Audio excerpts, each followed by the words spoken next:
Tenemos para debatir un rato largo con la señora Lucy Grimald hace rato. La última vez que te vi, eras fiscal de mesa, creo. Que puede yo te vi, ¿eh? Sí, puede ser. No quiere decir que hayas seguido siendo fiscal de mesa, que no hayas seguido siendo. No, pero la última vez que te vi, después te he visto en actos públicos, así medio de lejos. La señora Lucy Grimald y la señora... No te voy a enojar, para mí sos Alves Pinasco, ¿puede ser? ¿No? Es Vázquez Pinasco. Vázquez Pinasco. Acordate de la calle Sebastián Vázquez, mi tatarabuelo, y agregale el Pinasco. Sebastián Vázquez era mi tatarabuelo. ¿Mi tatarabuelo? No, ¿cómo es mi tatarabuelo. Ah, el tuyo. Arrancamos bien. ¿Sabes que yo me animé a convocarlas? Primero porque sos una abogada con un perfil interesante, y a Lucy por su trabajo que ha hecho con y para las mujeres y para los niños, niñas y adolescentes, un trabajo interesante. Para que empecemos a poner sobre la mesa esto que estaba hablando recién de los juicios de verdad. Pues se ha dado el caso acá en la provincia y lo tratamos por eso, porque es sobre quien maneja nuestra vida, nuestra libertad y hasta nuestro patrimonio y nuestra vida y nuestra muerte, en el caso de algunos jueces, ¿no? Y hoy se ha dado una confusión muy especial porque hay un juez que fue denunciado por su hijo. Y lo único que se animó a decir este juez, lo que pasa es que mi hijo tiene tratamiento psicológico. Dije, estamos en malas manos, le dije yo.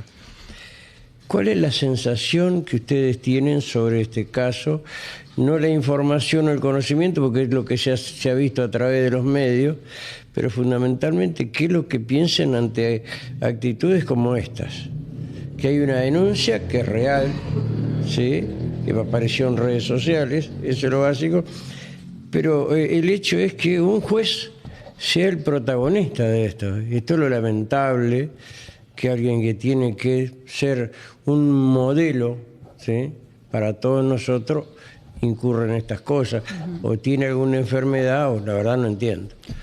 A ver, esto tiene que ver, o sea, justamente yo sigo estando al frente del programa de salud sexual y reproductiva, y justamente este viernes que viene ahora, el 8, el Ministerio de Salud, junto con la unidad de violencia, donde está Alicia Vides y el programa de adolescencia, hacemos un encuentro provincial con distintas profesionales que son referentes en sus efectores, porque lo que estamos intentando conformar es una red para el abordaje de las violencias sexuales hacia niñas, niños y adolescentes. Digamos, venimos con el apoyo de la Dirección de Salud Sexual y Reproductiva, la Dirección Nacional, venimos trabajando en esto y trabajando mucho en ir encontrando cuál es la dinámica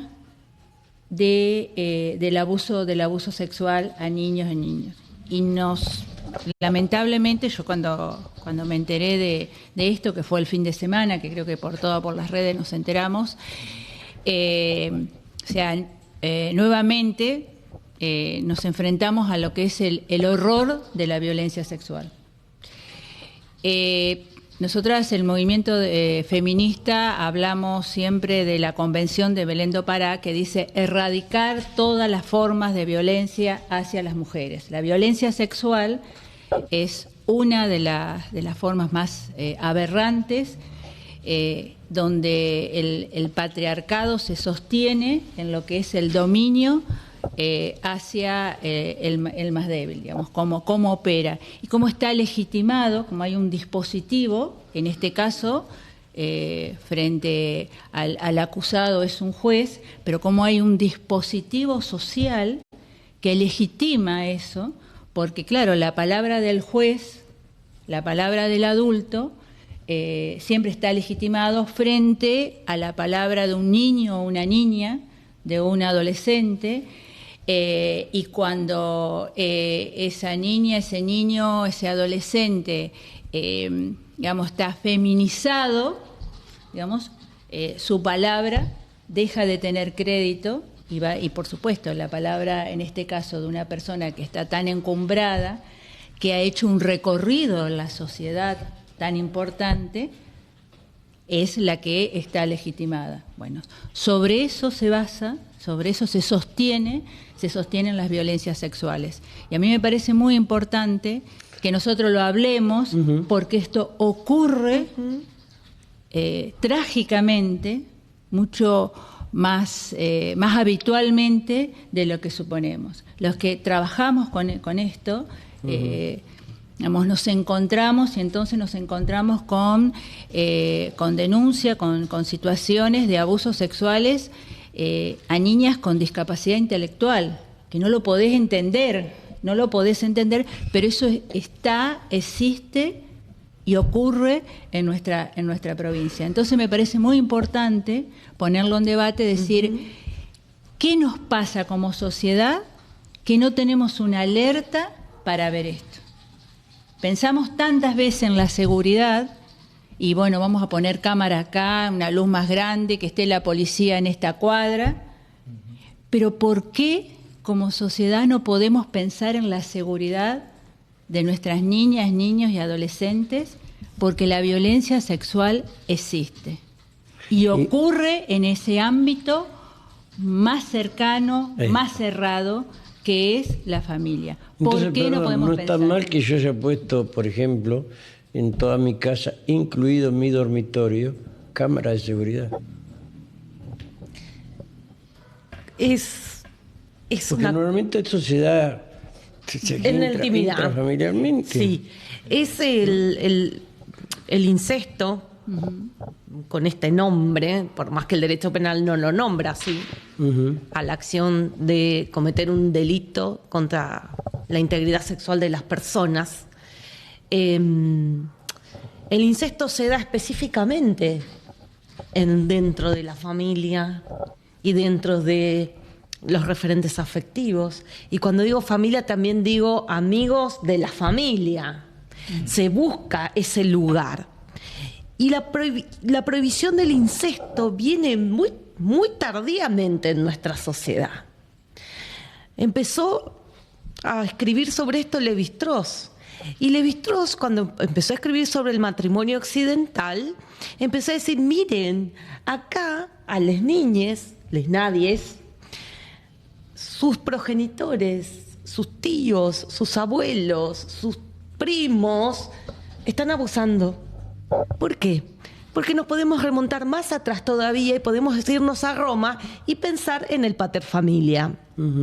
Si pensamos en el paterfamilia romano, el paterfamilia poseía a todas las personas que le pertenecían en su familia romana. Y poseerlos también era acceder a los cuerpos.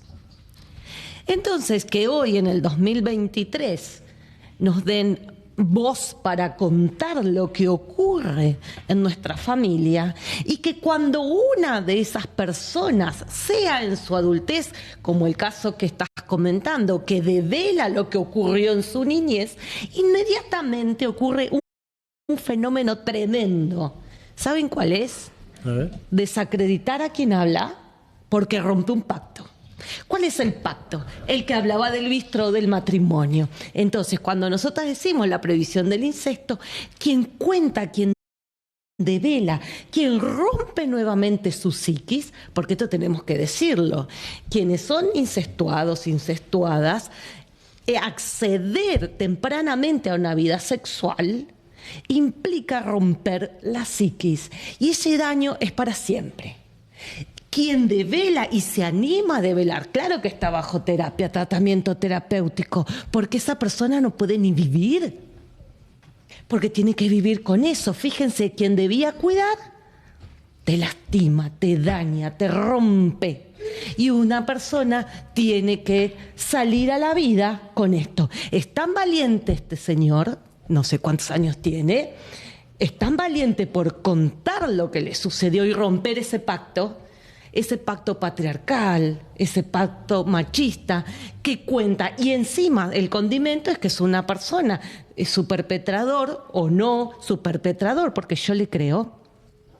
Y esto lo dice la Corte Interamericana de Derechos Humanos, Fernández Ortega versus México. Él va a ser el único testigo. Y esa palabra tiene todo el valor de prueba en un expediente o en un caso donde se investiga este tipo de delitos. Entonces, hoy estamos ubicadas en un contexto histórico donde esto se puede hablar, donde Sí. un periodista nos invita a Lucy, que es una grosa, a hablar de esto. ¿No? Y ni les digo cuando son niñas o adolescentes que sufren delitos contra su integridad sexual y quedan embarazadas.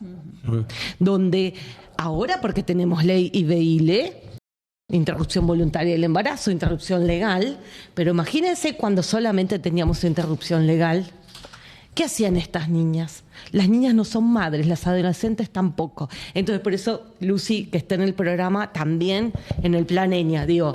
Y estas políticas públicas que tenemos, no solamente desde el Poder Ejecutivo con sus políticas públicas, y la ESI, que es lo más fundamental, la educación sexual integral. Yo tengo casos de niñas que develan porque escucharon su clase de educación sexual integral y supieron que lo que le hizo esa persona no había que hacerlo, porque se naturalizó.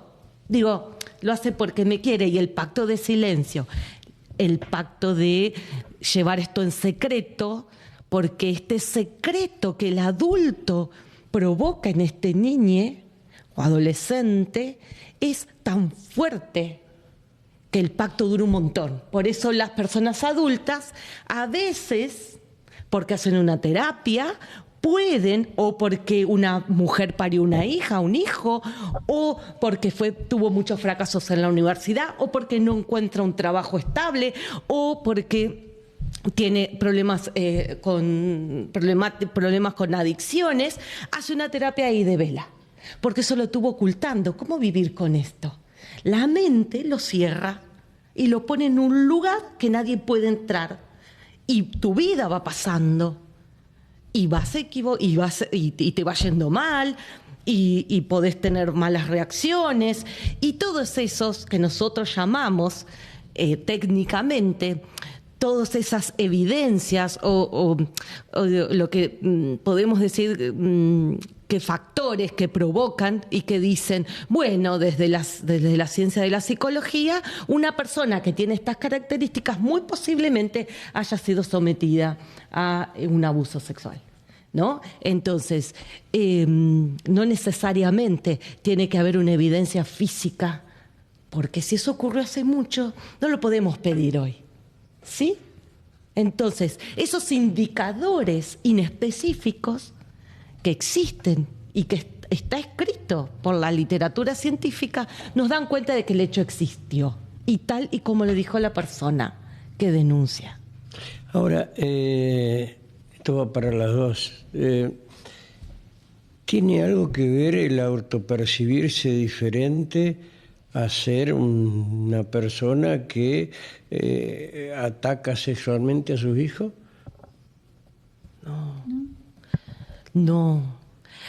Es más, las personas heterosexuales son estadísticamente quien más ejercen violencia sexual sobre sus hijas, hijos, sobrinas, sobrinos. ¿Sí? No tiene que ver con ese autopercibir o cómo elijo mi vida para llevar adelante, digo, ¿no? Y hay una cuestión que tiene que ver con una personalidad perversa, porque esta persona, o sea, no está enferma, no está loca, es consciente de sus actos, no dirige, aparte, digamos, va midiendo qué es lo que va haciendo, porque sus actos no lo dirige a cualquier persona, porque no es que sale y entonces violenta sexualmente a cualquier persona que se le cruza, sino que la dirige a una persona, digamos, en particular. O sea, esa persona es para... Aparte, tiene que ver con esto, es para su propia gratificación sexual. O sea, no está pensando, porque nosotros cuando estamos en una relación sexual plena y demás, nosotros lo que buscamos, buscamos la gratificación mutua, la gratificación erótica mutua entre esas dos personas. En este caso, esta persona perversa es totalmente consciente porque además busca su propia gratificación sexual. O sea, no le interesa, digamos, es una cosa lo que tiene enfrente. Claro. Es un desprecio absoluto. Sí. Y además enfoca, digamos, su perversión, en este caso, hacia niñas, niños y a su propia, digamos, y a lo que tiene que ver con su propia descendencia. Y lo que hacen es también, digamos, tener, o sea, calculan perfectamente, entonces por eso también hacia afuera nadie cree, pero dice, ¿pero cómo? Si es una buena persona. ¿Cómo? Porque ¿cuál fue la reacción que tuvimos todas las personas este fin de semana? Pero escúchame, pero ese no era el abogado que estaba acá, ese no es que estaba en los juicios de Les. ¿Cómo? Pero entonces vos empezás a decir, claro, arman, digamos, todo un dispositivo tienen una suerte de perfil y de patrón de conducta que los protege ante una situación de quedar en evidencia. Ojalá tuvieran un perfil porque los podríamos encontrar. No. El patrón de conducta, me quedo más con eso, ¿sí? Porque colocan en ese estado de indefensión a la persona menor de edad, ¿sí? Y van ubicando todo, imagínate la escena, ¿no? Esperan quedarse a solas, esperan el momento oportuno, esperan que no estén las personas referentes afectivas que puedan controlar esta situación. Entonces, todo ese mecanismo de colocar la escena para lograr la impunidad es muy claro. Eso es lo que nosotras miramos, ¿sí? No tanto si tiene alguna condición personal en términos de... No. Y esto pasa, no hay... Esto también es importante. No, el incesto o los delitos contra la integridad sexual de las personas no es una cuestión de clase. Desmontemos eso. Es una cuestión del patriarcado, es una cuestión de que varones deciden poseer, como el patriarca en Roma decide poseer los cuerpos de todas las personas que están en su casa, porque todas las personas le pertenecen. Le pertenece la mesa, le pertenece la casa, el auto y también las personas que están allí. Y esto es cultural. Esto es una construcción cultural, gracias a al patriarcado, gracias a al machismo, que se cuela en el patriarcado y lo sostiene, ¿sí? Entonces, antes no nos creían. Antes nadie se animaba a decir, porque ¿quién te iba a creer? Antes del 2000, yo diría del 94, cuando no teníamos el artículo 75, inciso 22 en la Constitución Nacional, con los tratados de derechos humanos, y ahí tenemos la Convención de los Derechos del Niño. Los niños y las niñas no eran sujetos de derecho, eran objetos tutelables.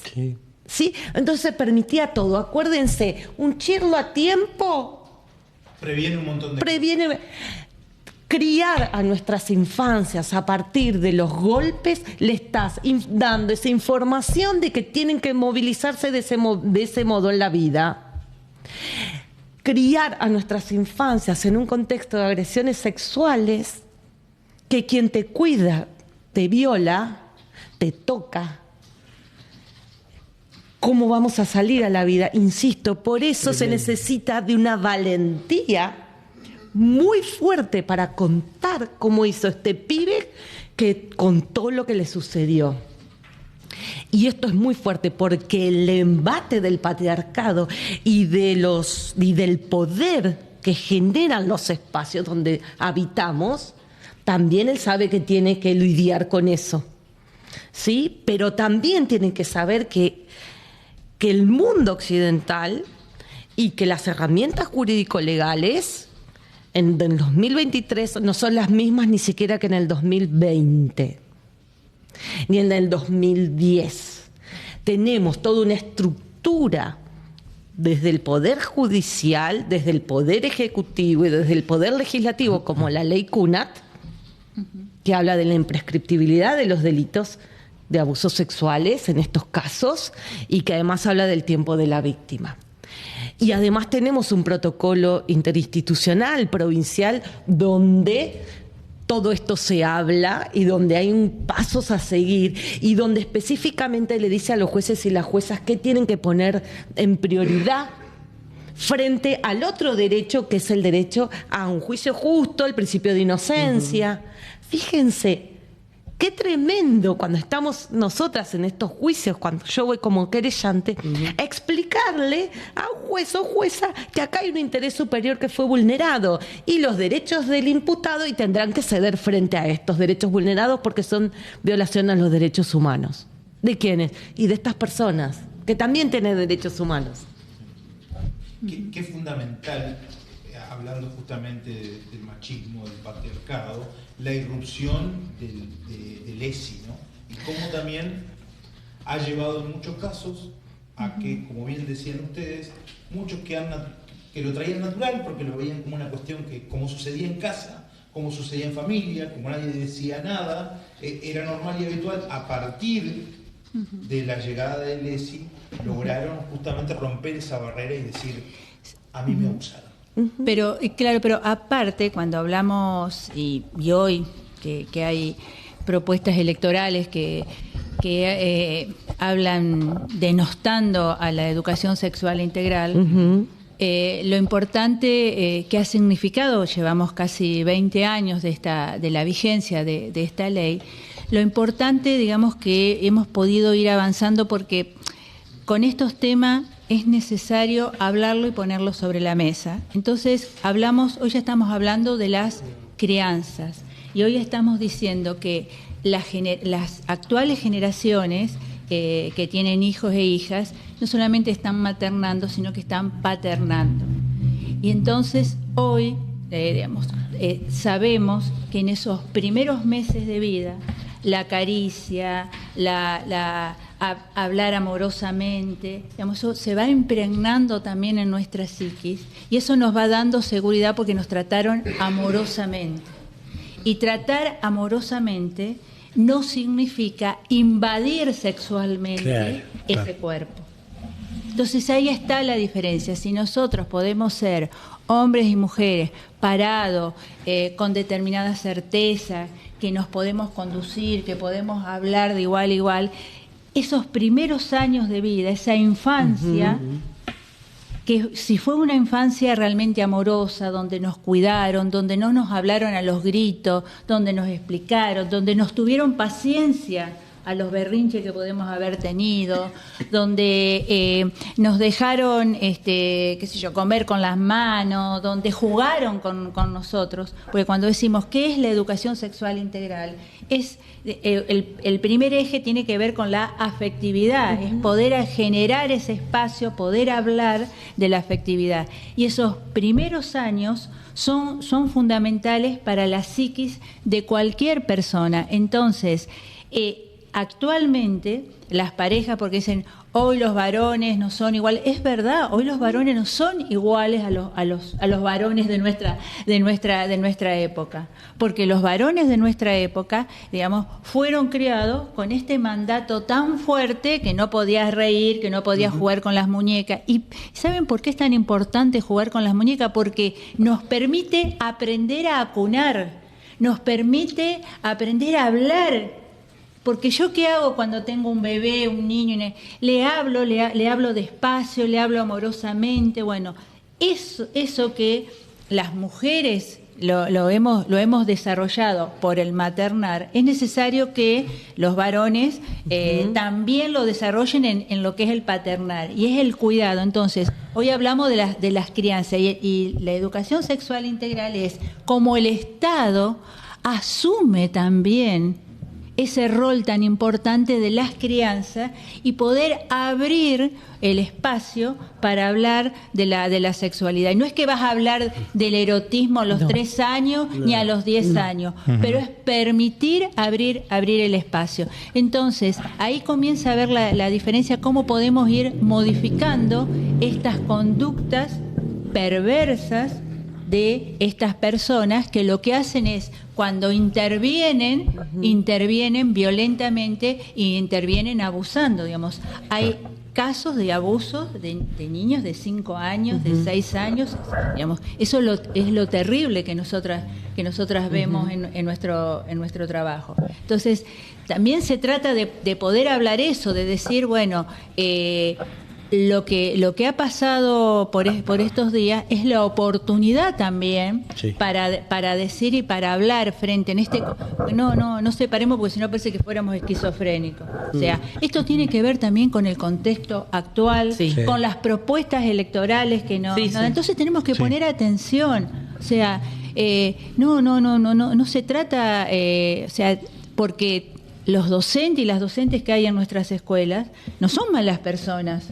No son malas personas, son las que están estudiando y están viendo y muchas veces no se atreven cómo hablar, porque todo lo que tenga que ver con la sexualidad, como digamos ha sido el tema tabú en todas nuestras vidas, no sabemos cómo abordarlo. Y a veces mucho más sencillo, es poder hablar amorosamente y dar el espacio para poder escuchar. Sí. Ahora, ¿qué pasa? Hay padres que pueden ser monstruos. Y eso lo tenemos, y es muy difícil asumirlo como sociedad. Es muy difícil asumir que yo puedo tener un amigo, una amiga, porque también puede haber una situación de mujeres abusadoras, que es un monstruo. Que es un monstruo con sus propios hijos. Es muy fuerte. Y más cuando, digamos, yo creo que en este caso, hoy yo en mi trabajo nadie hablaba de esto, porque es muy fuerte. Para todos es muy fuerte. Porque si yo me habré cruzado a esta persona, yo habré estado... en algún momento, en alguna marcha, para los que militamos en derechos humanos, es muy fuerte. Claro. ¿Cómo no lo vimos? ¿Por qué no estuvimos atentos? Porque qué importante es lo que está diciendo, involucrarte. No lo vimos, no notamos. ¿Cómo no lo vimos? ¿Cómo no lo vimos? ¿Dónde miramos? ¿Viste? ¿Y por qué no lo vemos? Porque al que tengo al lado es difícil. Claro. O sea, ¿cómo hago para decirle, che, mirá cómo lo tocó? ¿Cómo hago para ir a decirle, che, mirá, viste, llega, le dio un beso en la boca y el chico hizo así, su propio hijo? Sí. Porque claro, todos vieron lo que pasó en España, un horror. En vez de estar celebrando el campeonato de fútbol que ganaron las pibas, estamos hablando del abuso sexual, porque eso es una violencia sexual que hizo este señor. Estamos hablando de eso. Pero claro, eso lo hablamos desde afuera, y decimos, mirá, pero cuando estamos viendo algún familiar, algún amigo, en alguna fiesta, en alguna cosa, decir, no, claro, había tomado y... Claro. No, el alcohol, porque vos besaste a este, no a todos los otros, pues si te habías tan borracho, tan perdido, te va a darle beso a todo el mundo. Claro, sí. Y no. Por eso esto nos mueve a todos, o sea, nos mueve algo adentro, nos interpela. Para mí Lucy es tan pertinente cuando habla que nos interpela como sociedad, nos interpela como personas que vivimos en un contexto familiar. Nos interpela incluso subjetivamente, porque inmediatamente escaneamos qué es lo que pasó, qué es lo que no pasó, cómo lo voy a enfrentar, qué es lo que voy a decir. Y hay que ser valientes, insisto, para romper estas estructuras tan fuertes, tan rudimentadas y sostenidas por la sociedad y por la cultura.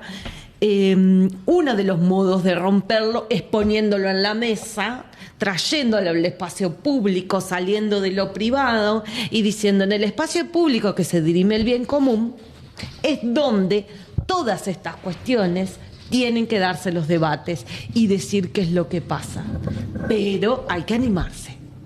Y esa ese animarse, una vez que se sale, también hay que sostener el tiempo y el tránsito en el proceso que le toca vivir a la persona que cuenta o devela, como el término exacto, lo que le ocurrió. Devela. ¿Por qué devela? Porque estaba velado. Claro. ¿En dónde? En el secreto. ¿En cuál? El de la familia. Inmediatamente, cuando una persona en la familia devela, todo el resto, la familia del abusador o del perpetrador, ¿qué hace? Inmediatamente se cierra, dice de la otra que es mentirosa, que se droga, que toma alcohol, que tiene problemas psiquiátricos y que, por supuesto, las madres cuidadoras somos las locas, las vengadoras, las que un día nos levantamos y decimos, ay, ¿a quién voy a...? Bueno, voy a denunciar por abuso sexual, digo. ¿No? Sí. Entonces, todo esto... que pongámoslo así como para pensarlo. Ahí sí antes, son de manual. Ahí sí son de manual. Pongamos para pensarlo, ¿cuánto nos costó a las mujeres salir a decir que en nuestra casa nos violentaban? Bueno, eso es lo más claro, ¿no? ¿Cuánto nos costó? Imagínense las infancias. Entonces, ¿cuánto nos cuesta todavía ponerle nombre? Incesto, delitos contra la integridad sexual, abuso sexual con acceso carnal, cualquier sea el acceso carnal. No tiene ni siquiera que ser completo. Digo, porque esto también hay que hablarlo. Sí. ¿Sí? Somos personas adultas aquí. Entonces, y esto, ¿no? Siempre creerle a la víctima. Siempre creer a la víctima.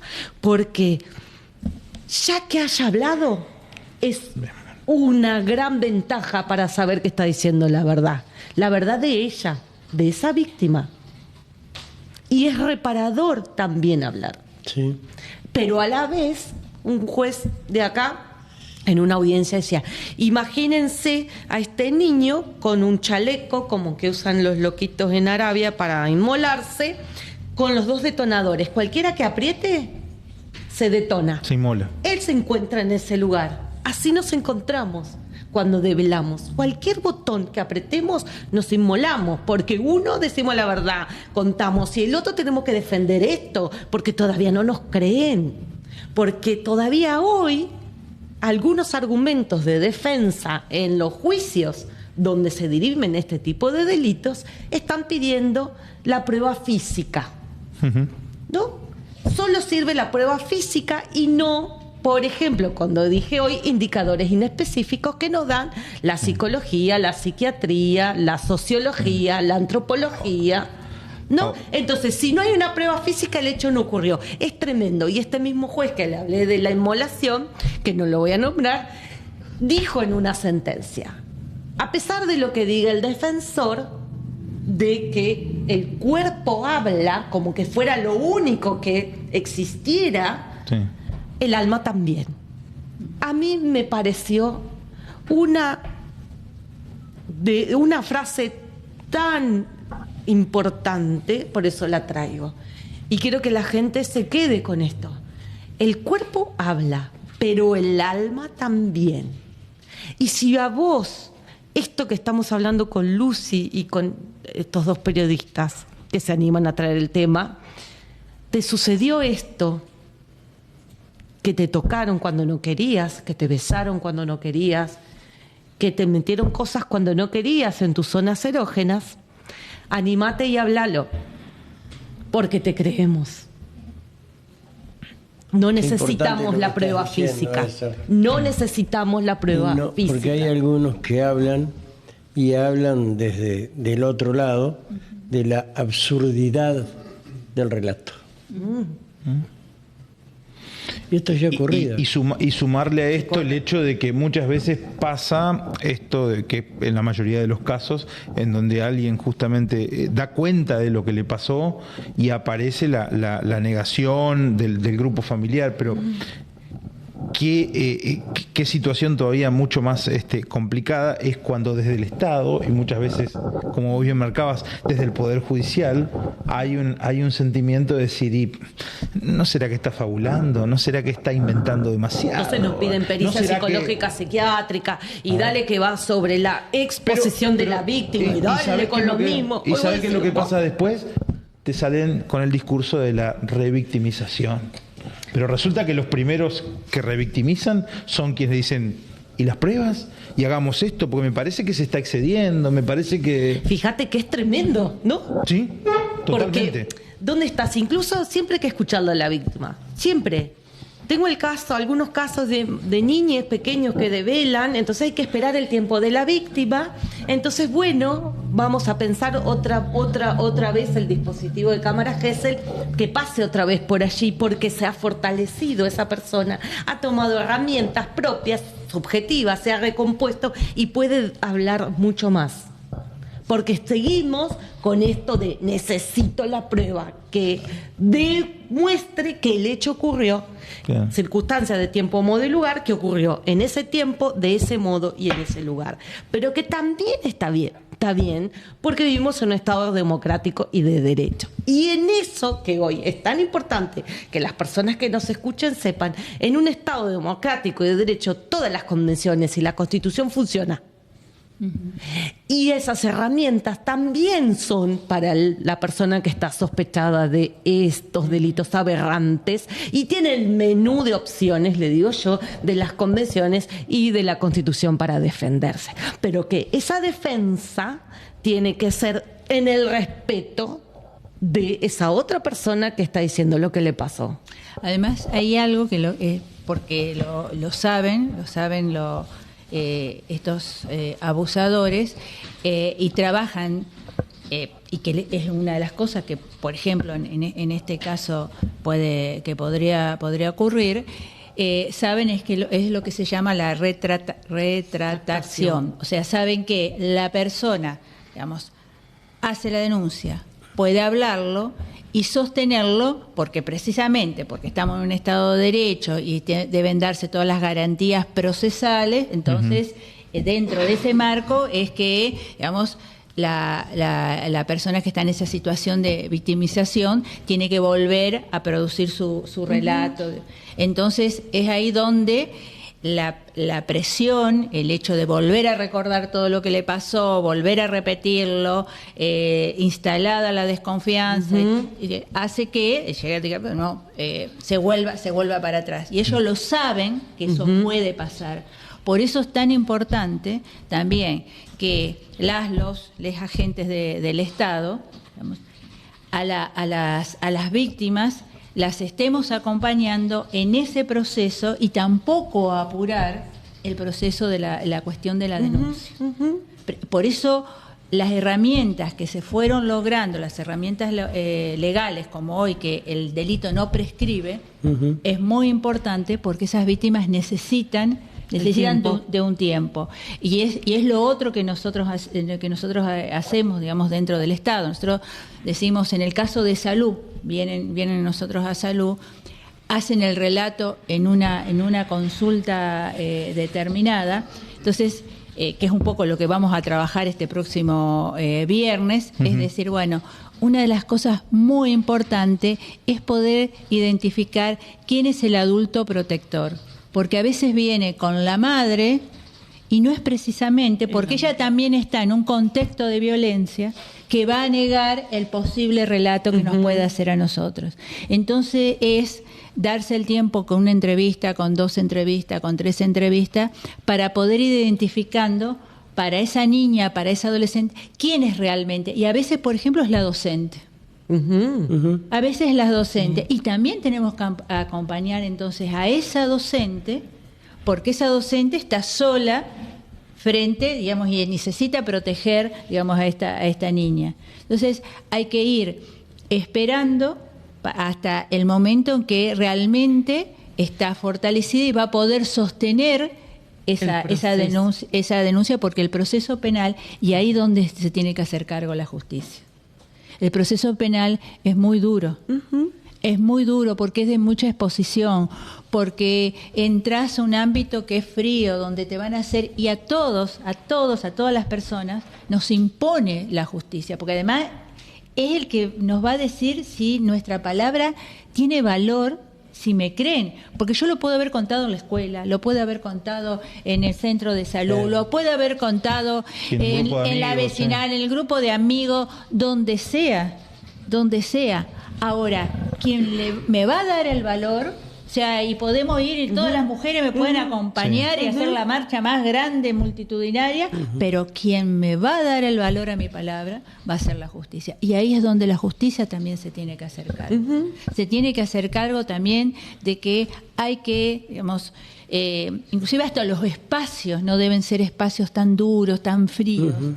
Digamos, porque hay que estar, digamos, ese proceso estar acompañando. Y toda la otra, porque después lo otro que está también atrás de esto, lo que le llaman el síndrome de alienación parental, el falso SAP. Como que la persona va a mentir y lo hace porque está inducida por esta... Eso era, en eso queríamos meter... Ese es el tema que vamos a introducir ahora ya. Porque ya hicieron todos los casos y la introducción de todo. Bueno, este caso, ejemplo, que es lo que leímos todo, un chico que sufre abuso, ¿sí?, entre los 5 y 9 años de parte de su papá. ¿De acuerdo? Hoy tiene 32. ¿Sí? Entonces, ¿qué sistema lo comprende? Si es que hay un sistema que lo comprenda a los 32 años, donde ella puede discernir, ya puede pensar que viene de una terapeuta que hizo durante mucho tiempo para poder de alguna manera salir, como decían ustedes, a decir su verdad, y resulta que aparentemente está fuera de tiempo y espacio. Hablar del síndrome de alienación parental es hablar de no es una teoría, no es científica, no está avalada por ninguna institución ni por ninguna organización de salud mental. Fue creada por un médico norteamericano porque fue denunciado por abuso sexual. Claro, sí. Sí, entonces se creó la coartada. Sí, entonces este sujeto dice que las madres cuidadoras le metemos esto en la cabeza a nuestras hijas, a nuestros hijos, para desbastarlo al otro, ¿no? Entonces, por estas maquinaciones que tenemos las mujeres de venganza contra los varones. Bueno, podemos traer otro ejemplo, que es el caso de lo que ocurrió en Oro Verde, en donde todo el grupo que fueron condenados lo responsabilizan al padre por una situación. Es más o menos, porque a veces tal vez se carga mucho y se dice la madre, y acá en realidad, hay varones también, pero exacto, y esto lo resumí muchísimo, pero aparte... no es científico, no tiene validez. UNICEF ya sacó dictámenes sobre dejar de lado el síndrome de alienación parental. ¿Qué pasa con el caso con lo que vos me estás preguntando? Y puede haber dos miradas desde el derecho, desde el Poder Judicial, o que prescribió la acción por el paso del tiempo, porque a él estaría... si aplican la ley Cunha, no prescribe. Si aplican la ley Piazza, ya prescribió. No sé los pormenores del caso, pero así en general. Entonces, ¿qué menú de opciones tiene esta persona? Bueno, algo que dijimos creo que al principio, el derecho a un juicio de verdad. Es decir, si bien está prescripto, pero como el Estado argentino se obligó frente a los organismos de derechos humanos como Naciones Unidas y UNICEF, tiene que llevar adelante un juicio y decir que este señor es el autor material del hecho, que no se lo puede penar, pero que sí puede decretarse que él fue el autor. Claro. Y eso repara a la víctima. Es reparadora, es una justicia reparadora, ¿sí?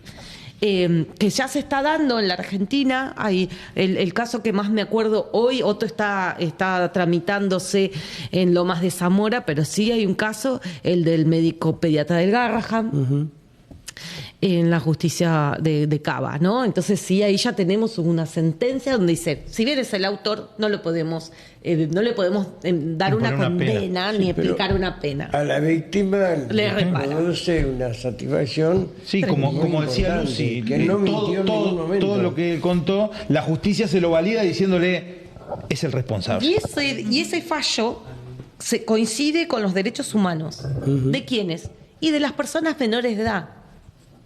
Que tienen derechos humanos. Niñas, niños y adolescentes y niñes tienen derechos humanos.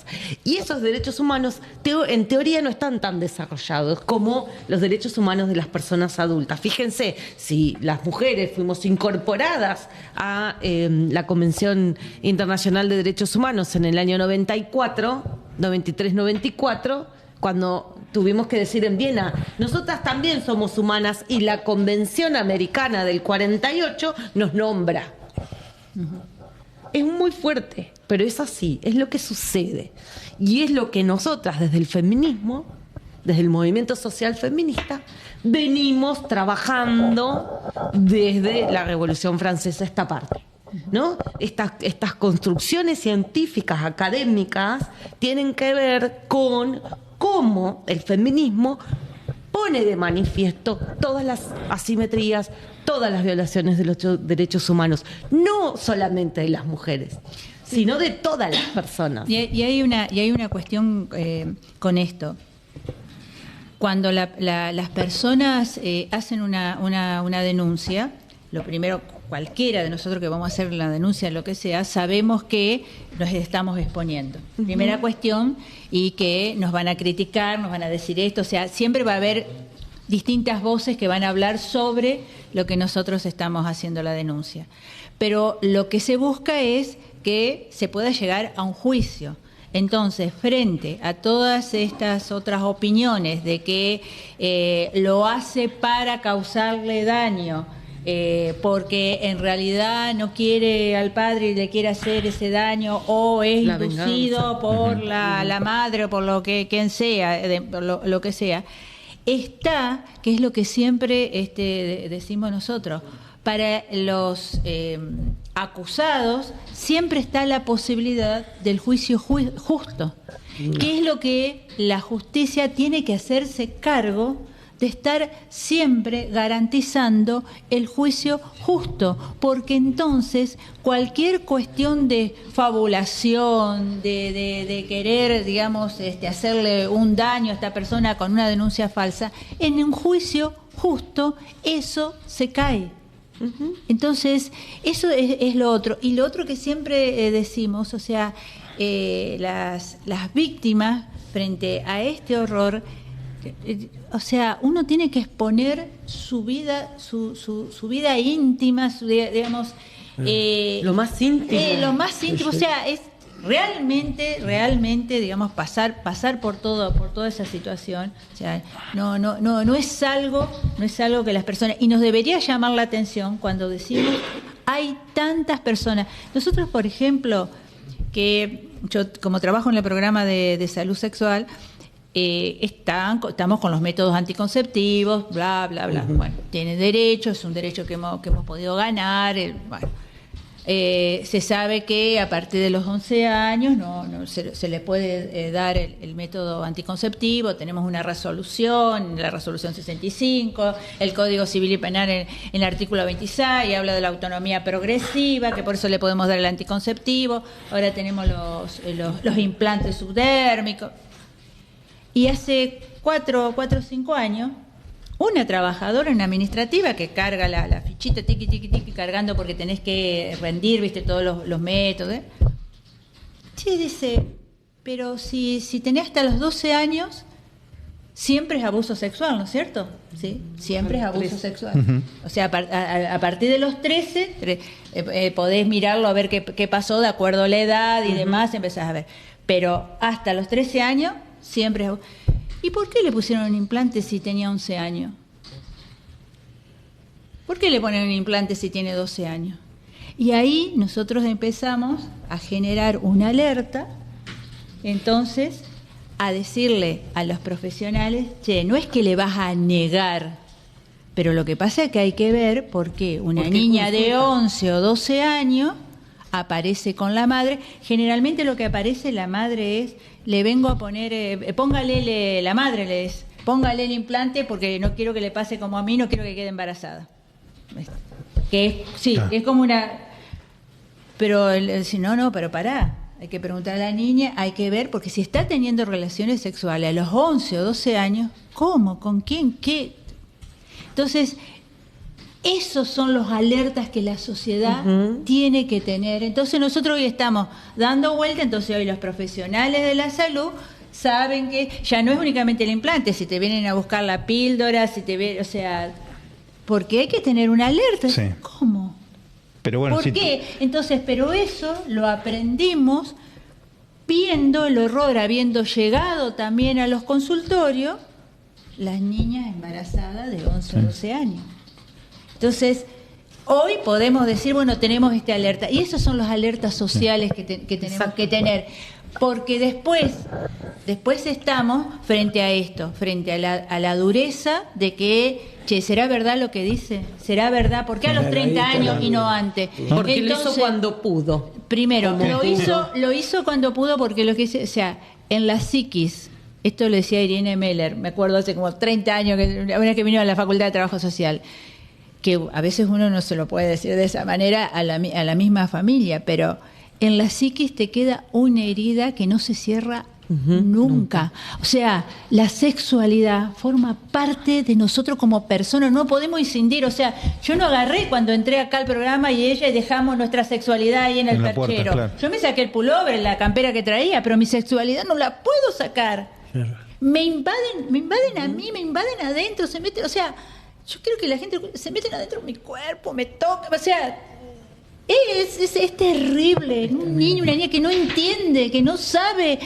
que empieza a sentir cosas, esas cosas que a veces sentimos, que pueden sentir y se confunden. O sea, a ver, el orgasmo, digamos, tiene que ver, digamos, con una cuestión hormonal y física, fisiológica, que el cuerpo siente. Entonces, o sea, ¿saben lo que significa eso? Es devastador. Entonces la persona, ¿cuándo puede hablar de eso? ¿Sabes la vergüenza que te da? ¿Vos sabrás enfrentarte? Yo sentí algo. Enfrentarte a eso. La culpa, o sea, es terrible. Entonces, ¿qué le pedimos nosotros a la justicia? Sí. Humanidad y juicio justo. Nadie quiere venganza. No. Entendamos, nadie quiere venganza. Juicios justos. Entender esto. Y si decirle, bueno, si hubiera, ¿sabés qué? Si alguien está fabulando en el juicio justo, sale y se cae. Todo. Y vos, adulto, vas a estar en condiciones de poder soportar esa mala pasada que tuviste. ¿Entendés? Pero un niño, una niña que en su momento fue abusada, ahora siendo adulto, desgraciadamente va a ser muy difícil que pueda levantarse de eso. Se va a levantar si la justicia te cree y si hay una sociedad que comienza a cambiar y comienza a tener alertas. Por eso conté esto de los implantes. Muchas veces ni siquiera encontrando un fallo justo en la justicia, esas cosas, como vos decías, o vos, Lucy, te quedan en la psiquis. Sí. Claro, sí. Hay un señor de una causa muy resonada, de un señor que vivía acá enfrente, que se ventiló en el mundo, Causa y Larraz, que hoy va caminando por la calle y siente un perfume muy especial para la época, que era el Old Spice. Lo que somos de esa época. Sí. Claro. Bueno, se usa todavía, así que... Me vuelve a invadir todo y me trae ese recuerdo. Es terrible. Entonces no hay fallo reparador para esa persona, porque todavía tiene eso. Y lo va a tener siempre. Lo va a tener siempre. Las secuelas quedan. Claro, exactamente. El tema es cómo sale a la vida después. La secuela la vas a ¿Cómo aprende a convivir? ¿Qué herramientas se le dan exacto. para convivir Pero y para seguir eso adelante con eso? necesitas a alguien, ¿sí? El Estado, quien sea. Sí. Crean, Que- te puedan mirar a los ojos y que yo te creo. Cuando te pasa eso que tenías, así, Te creo. Tranquilízate, vamos a tomar un poco de agua, ya va a pasar, porque, o sea, la persona lo siente, ya está. Vamos a seguir, o sea, que la sociedad, que los amigos, que la familia acompañe. Pero que la justicia, o sea, aún hoy nosotros seguimos, a veces decimos, bueno, ¿por qué las mujeres van y hacen la denuncia si ya sabes lo que pasa y todo eso? Porque vos necesitas esa palabra, parece que fuera una palabra mágica. Sí, porque tiene que ver con el derecho. El derecho, que es una construcción social, que es un diálogo, que es un discurso jurídico, que tiene que ver con cómo las personas nos vamos a comportar en una sociedad, tiene algo muy importante, que es el poder de la sanción. El derecho sancionador también. Nos quedamos con que es reparador y, bueno, hay maneras de reparar. Sí. Podemos estar o no de acuerdo con el derecho civil reparador, que es la indemnización. Pero el derecho tiene una construcción de poder absoluta sobre las personas.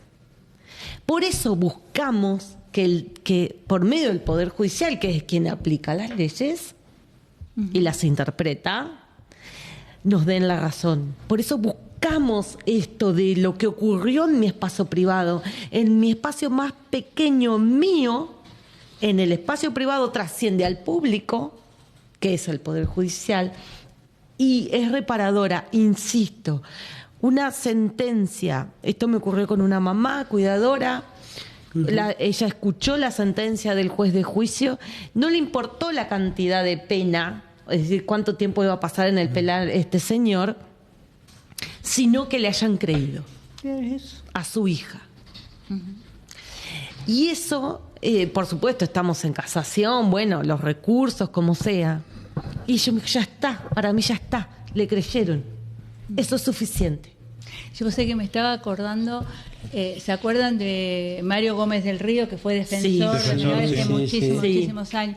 Bueno, me acuerdo que era por los 2000, él nos decía una vez, en una conversación que habíamos tenido, que había un niño de 8 o 9 años que venía, se portaba mal, entre comillas.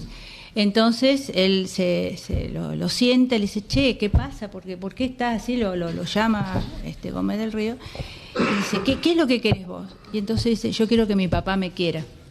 Entonces él dice, ¿cómo hago yo? Dice, a mí me desarmó porque por más sentencia que yo pueda hacer, yo no puedo obligar a nadie a querer, decía él en ese momento. Ahora, ¿qué puedo hacer yo? Es sentarme con ese padre que no toma en cuenta a su hijo, y sí puedo hacer algo, digamos, para poder, digamos, porque él tiene un deber de protección con su hijo, porque el chiquito estaba en la calle y demás, y él sí tiene un deber de protección con su hijo. Entonces yo sí puedo ponerle pautas al padre, indicarle determinadas cosas, y si no las hace, que va a tener sanción. Dice, y eso sí yo lo puedo hacer. Yo lo que no puedo hacer es que lo quiera, pero sí el deber de cuidarlo. Entonces, digamos, eso es lo que tiene que hacer la justicia. Y en el caso de las violencias sexuales, es establecer el mecanismo para que haya un juicio justo. Sí. Y porque desgraciadamente siempre es verdad. Ojalá fuera mentira. Ojalá este hecho o lo hecho que nosotros conocemos, que tenemos, digamos, que trabajamos en salud, fuera mentira. Ojalá. Lamentablemente. Y ahora, ¿cómo trabajamos en contra de esa falta de empatía que hay muchas veces de los organismos públicos? Y tal vez uno hace hincapié en el Poder Judicial. Políticas públicas. O esa hostilidad, ese ámbito hostil, en un lugar en el que le debe brindar justamente o esa contención o es donde uno va o a denunciar o a revelar o a...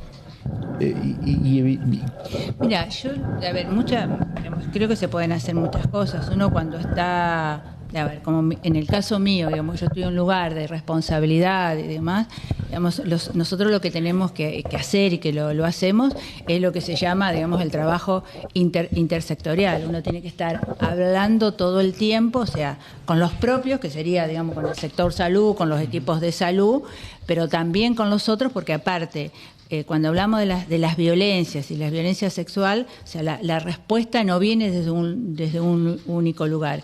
Y como bien decía Fernanda, tenemos muchas políticas públicas, hay una legislación y como que ya no necesitaríamos más leyes, sino es ponernos a trabajar.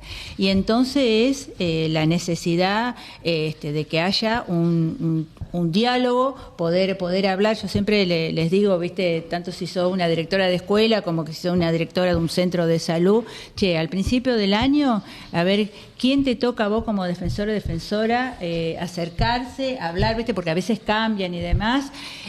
Cuando estás en alguna localidad, capaz que no tenés la defensora ahí porque es un medio rural y tenés que ir al otro lado, charlarla, sentarse y decir, mirá, yo no sé qué va a pasar este año, pero tal vez me ocurra que tenga alguna situación, algún informe de sospecha, porque esa es una herramienta que también la fuimos construyendo. ¿Para qué? Para que tanto docentes como o los profesionales de salud, los equipos de salud, no se queden diciendo, no, si yo lo denuncio, no sé si esto, sino, mira, el informe de sospecha lo podés llenar y se lo acercamos al defensor y el defensor va a empezar a evaluar. Y si ve que hay indicadores de que sí estamos frente a un delito, es el que va a hacer la denuncia frente al fiscal. Mientras tanto, nosotros nos encargamos, lo que nos toca tanto a educación como a salud, que es el cuidar en los diferentes ámbitos en que nos toca. Pero tenemos el deber de decir, de conocernos, porque sea cómo humanizamos a lugares que son muy duros. O sea, lo humanizamos, o sea, mira, yo directora de la escuela, yo directora del centro de salud, voy, me presento, te digo, mirá, a lo mejor tenga un caso, me llega a ocurrir, te puedo llamar, qué teléfono tenés, cómo lo ves, o sea, es hablando y es saliendo de nuestro lugar de comodidad y que nuestro trabajo y nuestra responsabilidad es acá, no es acá. No. Y en lo otro no me meto porque... Cuando estamos hablando de personas y cuando estamos hablando de niñas, niños y adolescentes, nuestro lugar es el lugar de la responsabilidad que nos da la ley. Y la ley es muy clara, nosotros somos los adultos, somos cuidadores. Entonces, hay un punto en que no nos podemos correr. Yo me parece que ese es un camino, porque también como las políticas públicas, porque si no son papel pintado. Sí. Si no son papel pintado, digamos, y si no después vienen mesías que te dicen cualquier cosa. No, yo siempre digo, las políticas públicas las hacen posible los empleados públicos, los empleados y las empleadas públicas. Así que porque todos somos agentes del Estado. Sí. Entonces somos los empleados y las empleadas públicas los que hacemos posible esa política pública. Esas leyes que están escritas, digamos, lo hacemos posible nosotros. Y en este caso, cuando hablamos de las niñas, los niños y los adolescentes, es necesario escucharlos, verlos, y entonces que esa directora o esa docente sepa en su centro de salud quién hay, en el organismo de derecho también de protección, como nosotros es el CONAP, son las áreas de niñez en los distintos lugares, o sea, todos conocernos, y además porque tenemos nombre y apellido. Entonces, yo sé que en Concordia la que está en el organismo de protección se llama Dana. Que la que da, no, porque es así, la que da el turno en el hospital Más Bernat y que se llama Rita. Y entonces me van apareciendo, porque sé que son las que voy a llamar, o sea, y el que está ¿por qué me acuerdo de Gómez del Río? Claro. ¿Por qué te acordás de Barbiroto? Porque tenía el teléfono, viste, todo el tiempo. ¿Por qué nos acordamos de eso? Claro. ¿Por qué tenemos esos contactos? Sí. Entonces, ¿por qué? Porque van a la charla, porque van a dar la charla, porque van al centro de salud o a la escuela a dar la charla, porque participan en paneles, por eso. O sea, porque es lo que hay que hacer, hablar con la sociedad. Eso hay que hacer, o sea, porque es la única... Pero es un compromiso, Es un compromiso. Y las personas no suelen comprometerse. Es mucho más fácil no hacerlo. Es mucho más fácil escuchar un discurso fantástico, ¿no? Un discurso de la salvación absoluta, o que vengo a traer una receta propia. Y no, eso no existe. Ninguna solución mágica existe, porque si no, no estaríamos acá. Entonces, sí existe el compromiso. Si vas a asumir el compromiso de trabajar, por ejemplo, en una unidad fiscal de género y abuso sexual, asumilo. Y el compromiso tiene que ver con cómo vas a trabajar, cómo te vas a capacitar y cómo te vas a concientizar. Si no, quédate plantando albahaca en tu casa. Si vas a ejercer como Lucy, que tiene un rol fundamental en una política pública tan importante para las personas, se compromete. Ustedes como comunicadores se comprometen. Si no, todo es ni, ¿no? Entonces, y las políticas públicas con perspectiva de niñez, con perspectiva de género, se llevan adelante no solamente desde lo patrimonial, que tiene que ver con cómo nos van a financiar, sino también tienen que ver con cuál es el material humano con el que nos vamos a trabajar. ¿Sí? Entonces hay que ser muy responsables y capacitarse constantemente. Nosotras, los jueces, las juezas, la empleada que toma el teléfono y escucha, ustedes, digo, y eso tiene que ver con una sociedad más justa, más igualitaria y más responsable de la otredad. Vos sabés que dijiste esto, o sea, que hay algo a mí que siempre me conmueve cada vez que vemos, cuando damos la ley Micaela, es el video del padre de Micaela, que él dice ¿por qué le matan la hija con todo lo que pasó y demás? Y entonces ellos ¿qué piden?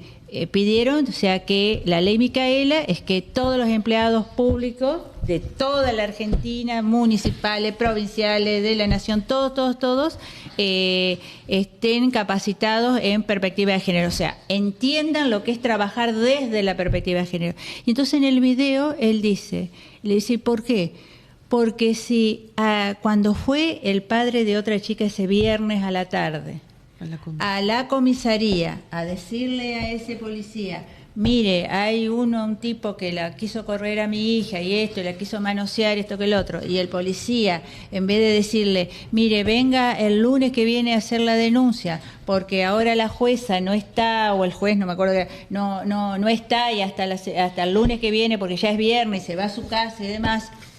Si él hubiese tenido perspectiva de género, se hubiese dado cuenta lo que significaba eso, porque el pobre policía no tiene la culpa, digamos, pero no estaba capacitado para entender, para darse cuenta, para tener esa alerta del peligro. De la potencialidad. De la potencialidad. Wagner, esa misma tarde lo hubiesen hecho, lo hubiesen detenido porque él estaba con libertad condicional y a la noche no hubiese salido y a la madrugada no lo hubiesen contado a Micaela. Entonces, a mí siempre me resulta muy conmovedor eso y siempre lo hablamos y lo decimos nosotros los trabajadores de salud, es decir, en esto, por eso yo digo, ¿qué pasa que no podemos ver las violencias sexuales? ¿Qué nos pasa? ¿Qué nos pasa? Entonces, tenemos que interpelarnos, tenemos que hablar, tenemos que poder decirlo, porque es la única manera que vamos a proteger. O sea, nosotros tenemos que educar amorosamente, tenemos que a nuestros niños, nuestras hijas, nuestros hijos, nuestros nietos, o sea, la caricia, pero digamos, nosotros sabemos cómo acariciamos, no invadimos, o sea, nosotros adultos yo puedo, digamos, a un amigo, hola, ¿qué tal? Abrazarlo, pero no, digamos, no hay una invasión sexual en ese contacto amistoso. Nosotros los adultos sabemos, te das cuenta. Nosotros eso lo sabemos y nuestros hasta que niños, te está mirando.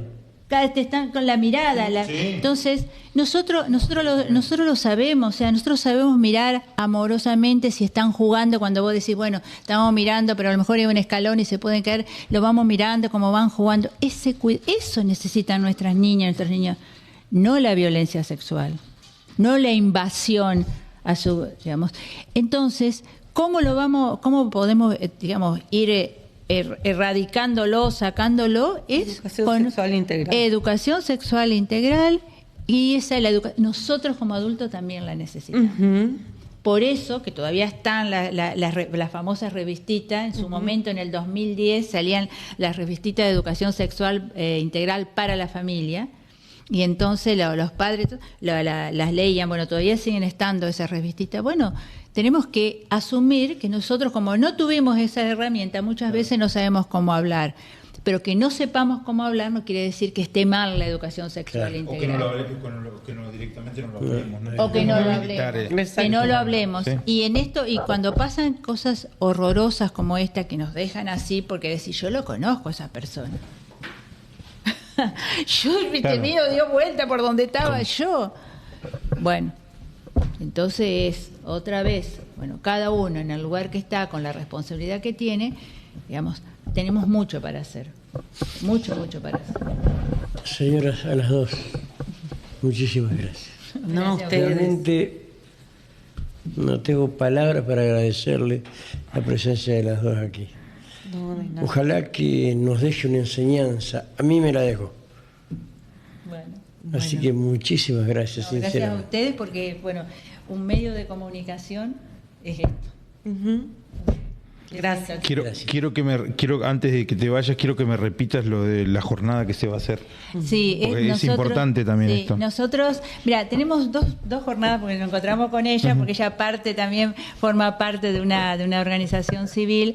Entonces, el día jueves 7, en la ciudad de Hernandarias, estamos haciendo la segunda edición de lo que nosotros llamamos el Rodando Derecho, que es un equipo itinerante de salud con 3 profesionales que va a los centros de salud rurales para trabajar sobre los derechos sexuales, reproductivos y no reproductivos. Y eso va a ser en la localidad de Hernández el próximo jueves 7, ahora a las 8:30 de la mañana. Y el día viernes 8, en la sala Manuel Antequeda, aquí sobre calle Alameda de la Federación, nos vamos a encontrar con las distintas y distintos referentes de equipos de salud de toda la provincia, que venimos trabajando en capacitación hace más de 1 año y medio sobre el abordaje para la atención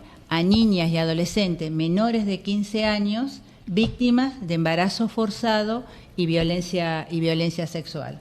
O sea, estamos trabajando esto que le decíamos, bueno, cuando llega ya la niña o la adolescente, muchas veces embarazada, a veces no, pero que son víctimas de violencia sexual, bueno, qué es lo que tenemos que hacer. Y bueno, lo que vamos a presentar es la conformación de una red provincial con el objetivo de que estas referentes puedan estar asesorando, porque ¿qué es lo que nos pasa? Mira, no nos vamos muy mal de esto. ¿Qué es lo que nos pasa? Cuando vos estás frente al relato de una niña o un adolescente, también como profesional te paralizás. Y todo eso que aprendiste, que tenés que llenar el informe de sospecha y tenés que llamar, te paralizás y no sabés, ¿no? Pasa eso, ¿eh? Entonces, la idea es que estos referentes, vos digas, bueno, tengas el teléfono y entonces, bueno, llamo a mi referente, cuando yo digo llamar, es llamar a cualquier hora del día, estamos nosotros, a eso estamos a hablar, la 24/7, llamar y decir, mira, esto, entonces vos desde afuera que estás alejada del problema y no estás con el impacto, porque vos estás enfrente de una niña o un adolescente, vuelvo a decir, a veces con discapacidad, y eso te impacta, porque es algo... Y sí.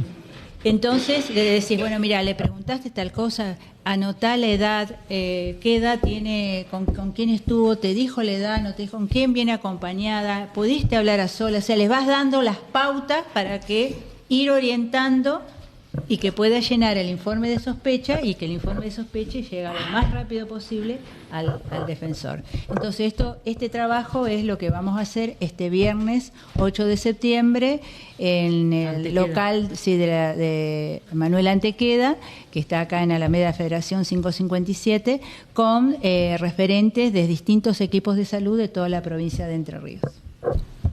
Bien. Muchas gracias. Gracias, señora.